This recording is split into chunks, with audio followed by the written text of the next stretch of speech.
오늘은 속도와 기다림, 이런 제목으로 하나님 말씀을 전합니다.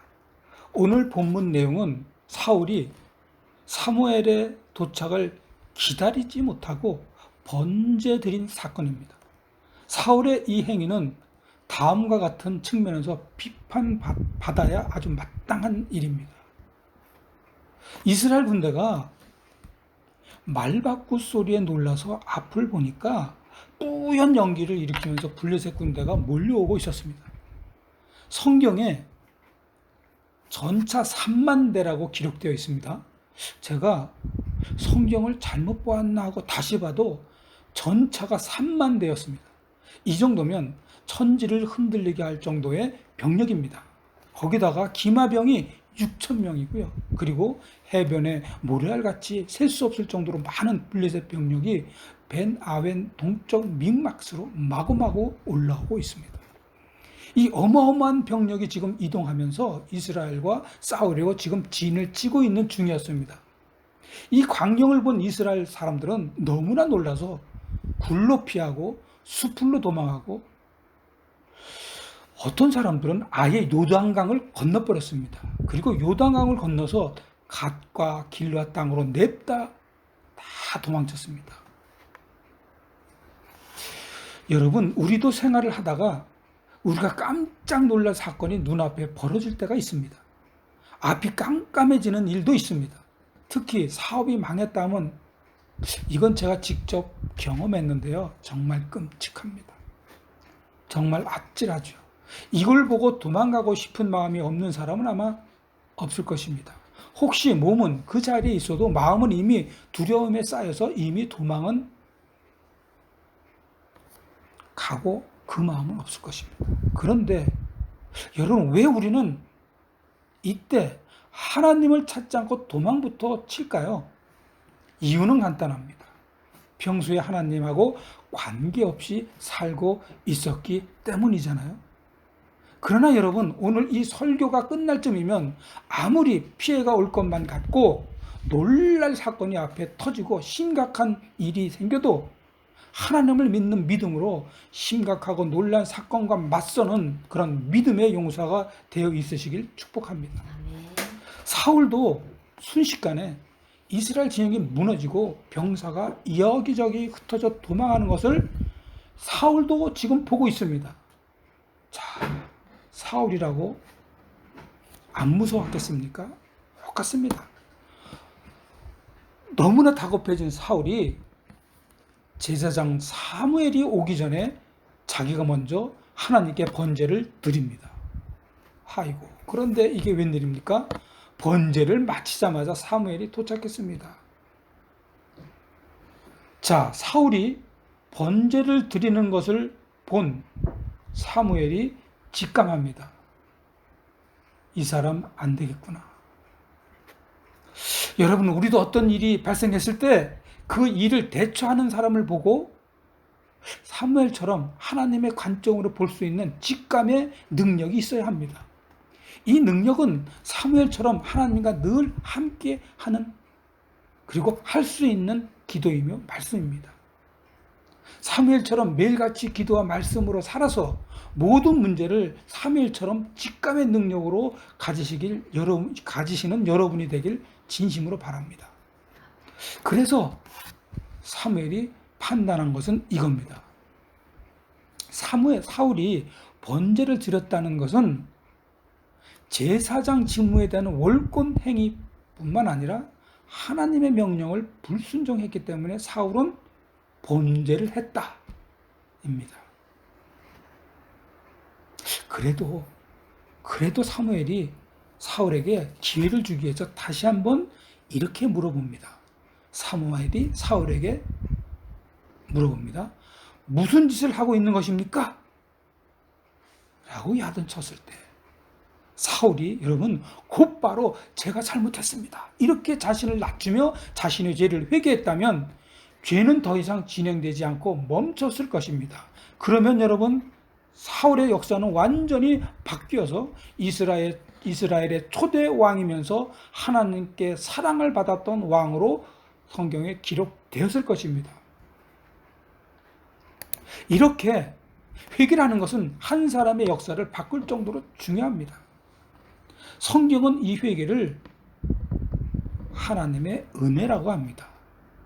우리가 이 대목에 제일 먼저 회개가 얼마나 중요한 것인지를 먼저 배워야 합니다. 우리는 죄가 많은 세상에서 살기 때문에 죄를 지으며 살아갈 수밖에 없습니다. 자, 조직신학에서 죄의 정의는 윤리적인 게 아니고요. 조직신학에서의 죄의 정의는 이렇습니다. 죄란 하나님의 말씀을 어긴 것, 또 하나님의 뜻대로 행하지 않는 것, 그리고 마지막입니다. 하나님과 동행하지 않는 것이 죄라고 합니다. 그러므로 여러분, 우리는 잠에서 깨어나자마자 하나님께 기도부터 하지 않고, 아니면 하나님을 먼저 생각하지 않고 하루를 시작하면 사실은 죄를 짓고 하루를 시작하는 것과 똑같습니다. 아침에 일어나면서 기지개를 쫙 피면서 하나님, 저 잘 되게 해주셔서 감사합니다, 이 한마디만 해도 하나님과 동행하는 것이에요. 그러나 아무 생각 없이 졸린 눈을 뜨고 화장실로 간다면 이것은 죄를 짓고 시작하는 하루입니다. 이게 조직신앙에서 말한 죄입니다. 그래서 우리의 일상은 하나님과 함께 하는 것이 아니라 사실은 죄와 늘 함께 있습니다. 그래서 늘 깨어있으라고 예수님이 그렇도록 아주 귀가 닳도록 말씀하시지 않았습니까? 여러분, 마치 죄에서 밖에서 일하다가 보면 먼지가 묻듯이 우리의 일상이 죄와 늘 연관되어 있습니다. 이 먼지 같은 죄를 늘 어떻게 해야 돼요? 씻어내야 합니다. 만약에 이 먼지 같은 죄를 씻어내지 못하면 우리는 늘 더럽고 지저분하고 그런 상태로 먹고 지저분한 상태로 침대에 누워서 자야 하는 형편인 것입니다. 자, 영적인 눈으로 보면 끔찍한 일이죠. 그러나 하나님은 우리에게 회개를 주셨기 때문에 우리가 깨끗한 상태로 식사하고 깨끗하게 씻는 상태로 마음에 있는 모든 스트레스는 다 사라지고 쾌적한 잠을 잘 수가 있는 것입니다. 자, 그렇다면 우리는 이제부터 회개에 대한 새로운 사실을 새롭게 정립해야 됩니다. 왜냐하면 회개는 하나님이 우리에게 주신 최고의 은혜이기 때문입니다. 사도행전 11장 17절입니다. 하나님께서 이방인에게 생명 얻는 회개를 주셨도다 하니라. 아멘. 내가 회개해야지 한다고 회개가 되는 것 절대로 아닙니다. 내가 회개한다면 반성이지 회개가 아닙니다. 반성으로 죄를 씻었다고 생각할 수도 있지만 착각을 하는 것입니다. 회개는요, 하나님이 주신 회개이기 때문에 우리가 살면서 생긴 지저분하고 악취나고 시금창 같은 그 죄를 깨끗이 씻어서 없앨 수가 있는 것입니다. 죄가 만연한 세상에서 관계를 맺으면 생기는 아주 작은 스트레스부터 정신적으로 온갖 병은 하나님이 주신 이 회개의 은혜로 다 깨끗이 나을 수가 있습니다. 만약에 회개가 나오지 않는다면 우리의 마음의 병은 절대로 없앨 수가 없습니다. 내가 반성해서 내 죄가 없어진다면 그건 넌센스입니다. 정말 겸손하게 회개의 은혜를 정말 간절히 구해야 합니다. 눈물을 흘리며 내가 나에게 하는 반성이 아니라 하나님에게 하는 회개의 영을 달라고 쫄라야 합니다. 그래야 비로소 하나님의 영이신 성령님이 우리를 변화시켜 주십니다. 그러므로 여러분, 하나님께서 주신 최고의 은혜인 회개의 영, 성령님의 그 영으로 여러분의 삶이 윤택하고 깨끗하게 사시기를 축복합니다. 아멘. 그러나 여러분, 사울은 어떻게 했어요? 회개하지 않았어요. 사울은 회개하지 않았습니다. 이렇게 회개란 정말 어렵고 힘든 것입니다. 여러분, 사울이 제일 먼저 회개하지 않아서 일어난 그 후폭풍이 얼마나 어마어마하게 커졌는지 여러분이 한번 직접 보시기 바랍니다. 우선 사울은 회개 대신 자신의 죄를 더 가중시켰는데 그것은 사울이 아주 결정적인 변명을 늘어놓기 시작한 겁니다. 사무엘상 13장 13장 17절입니다. 11절입니다. 김은숙 집사님께서 봉독합니다. 사무엘이 이르되 왕이 행하신 것이 무엇이냐 하니 사울이 이르되 백성은 내게서 흩어지고 당신은 정한 날 안에 오지 아니하고 블레셋 사람은 믹마스에 모였음을 내가 보았으므로. 아멘. 사울은 기가 막히게 자신이 왜 부득이 번제를 드릴 수밖에 없는지 변명을 두 가지로 설명하고 있습니다.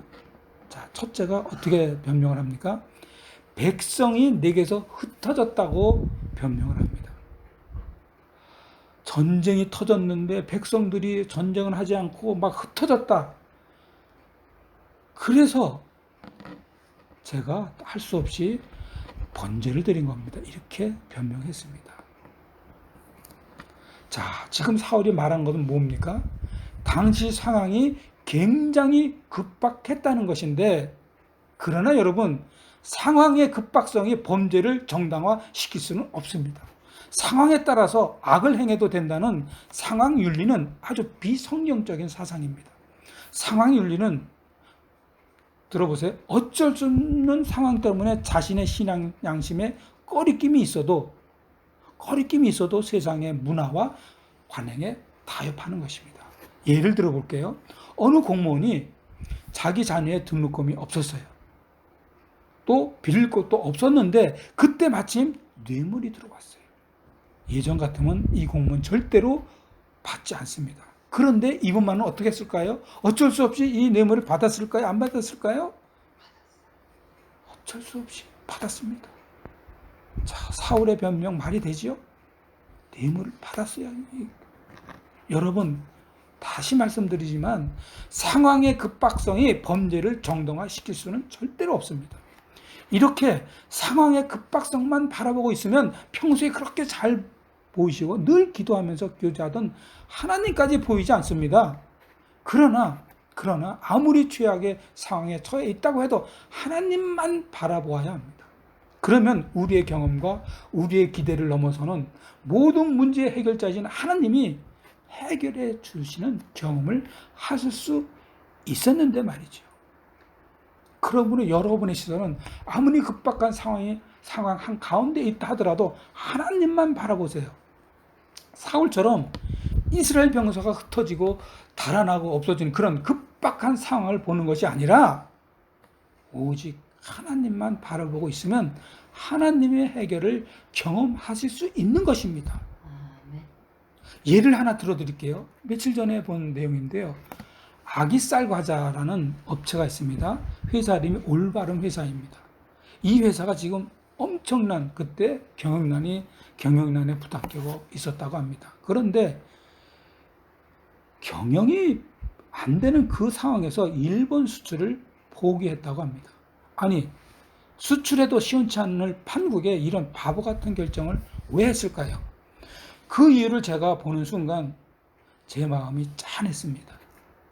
일본 업체가 아기쌀 과자 제품 포장지에 그려진 독도 그림을 빼라는 그런 요구를 한 거예요. 그러자 회사 사장은 직원들이 아니 사장님 지금 회사가 어려운데 아니 그 점 하나 싹 빼면 되지 않느냐고 반대하고 있는데도 불구하고 일본의 요구를 거절하고 수출을 포기했다고 합니다. 이 올바른 회사의 소식을 들은 한국 네티즌들이 이 올바른 회사 쌀 과자를 주문했는데 지금은 없어서 못 판 정도입니다. 상황윤리에 휩쓸리지 않고 하나님만을 바라보셔서 하나님이 주시는 해결을 경험하신 여러분이 되시길 바랍니다. 아멘. 그리고 사울은 또 두 번째로 이렇게 변명을 늘어놓고 오히려 항변했습니다.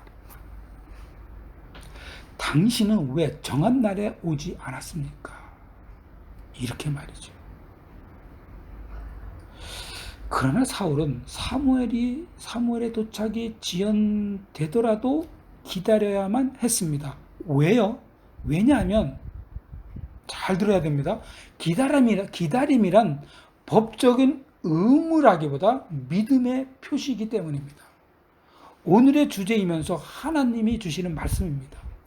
사울이 기다렸다면, 사울이 사무엘을 끝까지 기다렸다면 그것은 사울의 믿음의 표시입니다. 예를 들어 볼게요. 저 사람이 날 기다려줬네? 그러면 반드시 기다려준 사람에게 대한 믿음이 생깁니다. 그리고 저 사람이 날 믿어주었구나. 그러므로 기다림은 뭐예요? 믿음입니다. 기다림은 믿음입니다. 믿음이 없으면 기다릴 재간이 없습니다. 믿음으로 사랑하는 사람을 기다립니다. 끝까지 믿음으로 사랑하는 자녀를 기다려야 합니다. 부모가 자녀를 기다려주지 않는다면 그 부모는 절대로 자녀를 믿는 사람이 아니지요. 여러분, 하나님의 자녀를 하나님의 자녀로 관점을 바꾸면, 내 자녀가 아니고 하나님의 자녀로 관점을 바꾸면, 하나님이 인도하심을 믿으면 여러분 그저 하나님을 믿는 마음으로 하나님의 자녀를 믿으시기 바랍니다. 믿지 못하면 절대로 기다려주지 않습니다. 부모가 자녀를 기다려주지 않는다면 그 부모는 절대로 자녀를 믿는 분이 아닙니다. 여러분, 하나님의 자녀의 관점으로 하나님의 인도하심을 믿으면 여러분 그저 하나님을 믿는 마음으로 하나님의 자녀를 믿으시기 바랍니다. 다시 말씀드렸습니다. 믿지 못하면 절대로 기다리지 않죠. 사무엘 베게트의 이 시곡 작가는 이름도 사무엘이네요. 사무엘 베게트의 시곡 고도를 기다리며라는 영국에서 마지막 장면은 이거예요. 그래도 여전히 움직이지 않고 고도를 기다린다. 입니다. 왜냐하면 분명히 오기 때문입니다. 우리 역시 하나님의 말씀에 따라 주의 약속이 이루어질 때까지 겸손하게 믿음으로 기다리는 인내를 가져야 합니다. 그러므로 믿음에는 인내가 들어있습니다. 아브라함의 믿음은 인내 연속 아니었습니까? 야곱의 믿음이야말로 인내로 철철 넘칩니다. 천사와 끝까지 씨름을 하다가 엉덩이 뼈가 부러지도록 인내해야 했던 믿음이었습니다. 애굽 왕 바로가 총리 요셉의 아버지 야곱을 볼 때 야곱이 얼마나 늙게 보였으면 제일 먼저 물어본 게 뭔지 알아요? 나이가 얼마냐였어요. 그때 야곱이 대답하기를 험한 세월을 보냈다고 했어요. 믿음으로 얼마나 기다리는 인내를 했는지 한번 볼 수 있었던 야곱의 고백입니다. 12명의 아들의 그 말썽을 다 믿음으로 기다리며 인내한 야곱입니다. 겨우 2-3명 말썽 부린다고 못 살겠다고 난리치는 우리를 보면 야곱이 웃습니다. 야곱이 웃어요. 야곱은요, 아버지 후처와 잠을 잔 아들이 있었고 한 동네 모든 남자를 할례시켜가지고 다 한날 한시에 다 죽인 아들도 있었고 살인자의 아들 아닙니까? 집 나간 아들도 있었어요. 그리고 더 심한 거 얘기할까요? 동생을 팔아버린 아주 몽땅 그런 아들을 데리고 있었던 야곱입니다. 여러분, 그리스도 예수님을 믿는 믿음을 가지셨습니까? 예수님을 안 믿는 사람보다 인내를 더 많이 가져야 할 것입니다. 왜요? 왜냐하면 우리의 가슴에는 야곱처럼 하나님으로부터 선택받은 그리스도인이라는 배지를 달고 있기 때문입니다. 그리고 그 그리스도인의 배지를 달고 여러분 최후의 승리를 하시기 때문입니다. 지금 고생하시는지요? 하나님은 우리를 허접게 쓰레기로 만들지 않으시고 우리를 다 고난과 고생을 겪고 단련시켜서 아주 귀한 순궁으로 만드십니다. 야고보서 1장 3절을 볼까요? 이는 너의 믿음의 시련이 인내를 만들어내는 줄 너희가 알미라. 여러분, 기다림의 믿음의 시련이 인내를 만듭니다. 욥의 인내를 보면 그 결과가 하나님으로부터 칭찬받고 물질과 생의 행복을 마음껏 누릴 정도로 얼마나 좋았는지 명확합니다. 그러므로 믿음으로 기다리며 인내하는 사람은 복되다고 했습니다. 야고보서 5장 11절입니다. 보라, 인내하는 자를 우리가 복되다 하나니 너희가 욥의 인내를 들었고 하나님께서 주신 결말을 보았거니와. 여러분, 믿음의 기다림으로 고생할 때마다, 고난을 할 때마다 하나님은 여러분과 저의 마음에 오셔서 오히려 참 진리와 참 기쁨을 맛보게 하여 주십니다. 그리고 그 마음에 성령님이 충만하여서 삶 자체가 사랑으로 가득할 것입니다. 여러분, 그 힘든 공부 왜 합니까? 힘든 공부를 통과해서 얻는 기쁨도 한 기쁨이기 때문입니다. 왜 힘들게 아이를 갖고 힘들게 아이를 위해서 살겠습니까? 그 힘든 사이사이마다 자녀들 때문에 얻는 기쁨도 한 기쁨이기 때문입니다. 힘들더라도 무자식이 상팔자라는 말은 제발 안 했으면 좋겠습니다. 5일간 열심히 힘들게 일하다가 주말에 쉬는 그 기쁨은 해본 사람만 알잖아요. 고난의 취준 생활을 통과해야 취직에 기쁨이 있지 않습니까? 모든 일은요, 고난을 통과해야 한다입니다.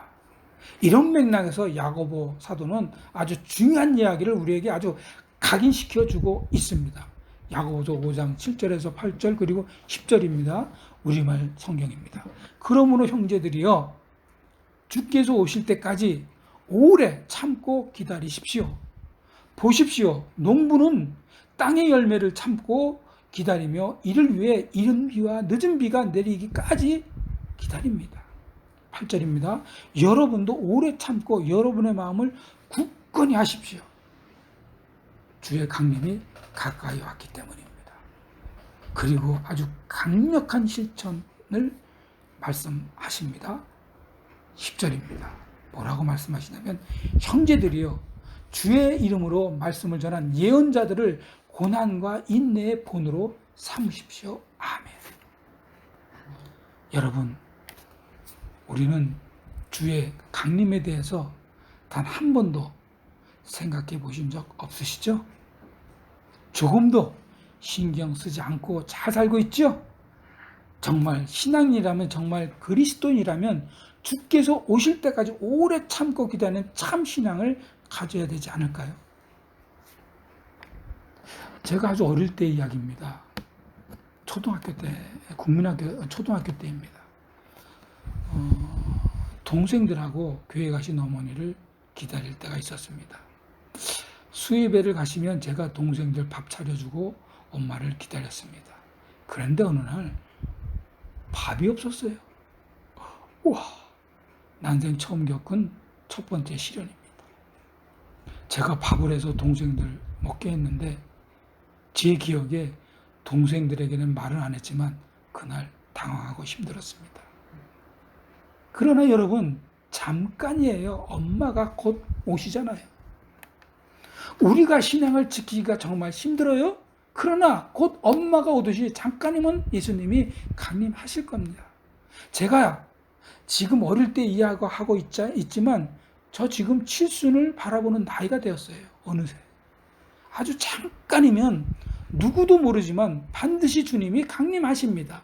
항상 주님 하세요. 그러면 어떠한 고난도 인내도 기다릴 수가 있습니다. 그러므로 어떠한 고난 가운데에서도 예수님의 강림을 사모하며 믿음으로 기다리시는 여러분 되시길 축복합니다. 자, 정말 줄기차게 사울은 또 변명합니다. 이어서 12절입니다. 김서진 어린이께서 12절 봉독하겠습니다. 잠시만요. 12절이요. 네.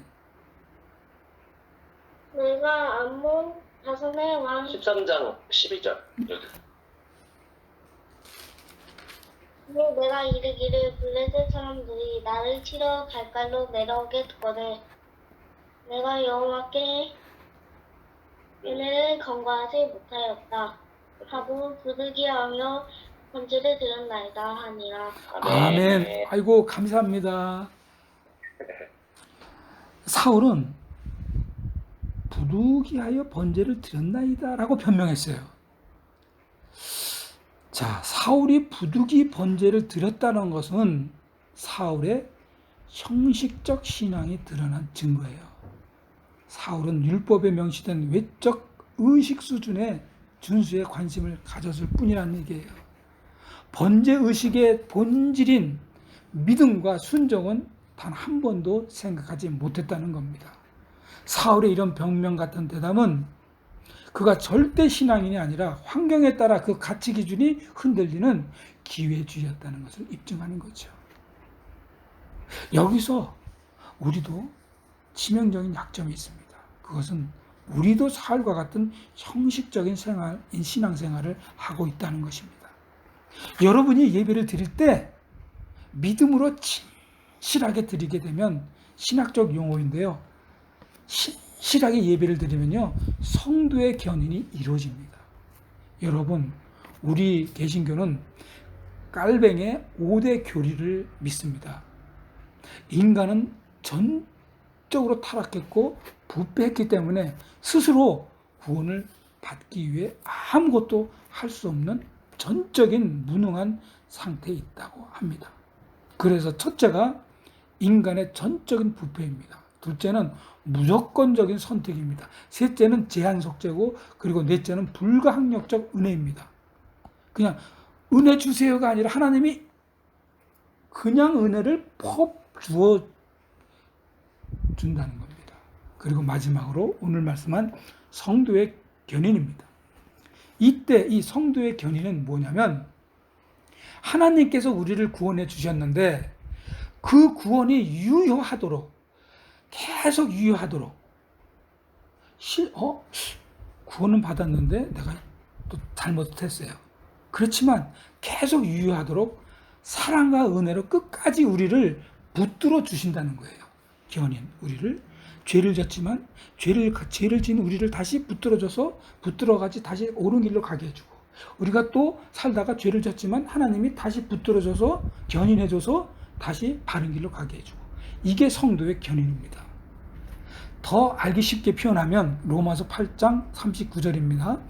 높음이나 깊음이나 다른 어떤 피조물이라도 우리 그리스도 예수 우리 주 안에 있는 하나님의 사랑에서 우리를 끊을 수 없으리라. 아멘. 아멘. 하나님으로부터 선택받은 여러분은 끝까지 아무도 못 건들도록 하나님의 사랑 안에 있다는 것입니다. 얼마나 안심이 되고 얼마나 편안한 말입니까? 하나님께서 견인해 주시는 삶을 사시는 여러분이 되시길 제가 기도합니다. 아멘. 하나님, 한 주일이 시작할 때부터 잠들 때까지 하나님께서 우리를 견인하여 주시옵소서. 불안한 이 세상에서 평강히 하나님께서 견인하여 주시옵소서. 하나님의 견인으로 우리의 마음을 붙들어 주시옵소서. 아멘. 여러분, 그러므로 예배를 드릴 때 마음은 단정하고 생각은 일체 잡념이 없고 오직 우리를 견인해 주시는 하나님만 바라보시면서 찬양하고 말씀 듣고 그리고 실천하는 그런 예배가 되어야 할 것입니다. 아멘. 그래서 사울처럼 형식적인 신앙인이 아니라 참 신앙인이 되셔서 하나님의 사랑 안에 계시는 여러분이 되시길 바랍니다. 아멘. 자, 이제 끝으로, 자, 사울의 모든 변명을 다 들었으면 이제 답이 나와야 되잖아요. 자, 하나님이 사무엘을 통해서 어떻게 결론을 내렸을까요? 사무엘상 13장 14절 상반절입니다. 이렇게 결론을 내리십니다. 지금은 왕의 나라가 길지 못할 것이다. 사울이 이렇게 폐위가 되고 후손들에게까지 왕권이 계승되지 못하게 한 것은 뭡니까? 믿음으로 기다리지 못했기 때문입니다. 아멘. 믿음으로 기다리지 못하고 자신이 직접 번제를 드린 사울의 최후는 폐위뿐만 아니라 후손에게 왕위가 계승되지 못한 것입니다. 기다림은 여러분 해도 되고 안 해도 되는 그런 차원의 것이 절대로 아닙니다. 기다림은요 확고한 믿음입니다. 결국 사울은 기다림에 믿음이 없었기 때문에 자기와 후손의 장래까지 다 망쳐버리고 말았습니다. 이렇게 기다리지 못해서 발생한 사울의 실수는 속도와 간편함에 매료되어 있는 오늘의 신앙인을 긴장하게 하는 말씀이고 우리에게도 시사하는 바가 엄청나게 큽니다. 그래서 오늘 설교의 제목을 속도와 기다림으로 한 것입니다. 여러분, 여러분의 삶 가운데 속도 있게 서두는 것은 믿음이 없음이고 너무나 바쁘게 살게 해서 하나님도 잊어버리게 하는 것이므로 바쁘게 정신없이 사는 것도 믿음이 없음입니다. 차분함이 믿음입니다. 서둘지 않는 것도 믿음입니다. 왜냐하면 하나님을 믿기 때문입니다. 그러므로 사랑하는 성도 여러분, 속도와 간편함과 효율적인 이 세상에서 기다림의 믿음을 가지고 사울처럼 실수하지 마십시오. 그리고 하나님이 허락하신 여러분의 복을 받으시고 후손들에게까지 믿음을 유산으로 남기십시오. 아멘. 그래서 조급해하지 않고 서둘지 않고 덤비지 않고 믿음의 기다림으로 사는 여러분과 여러분의 가정과 그리고 여러분의 직장과 이 나라가 되길 축복합니다. 아멘. 아멘. 다 같이 기도합니다.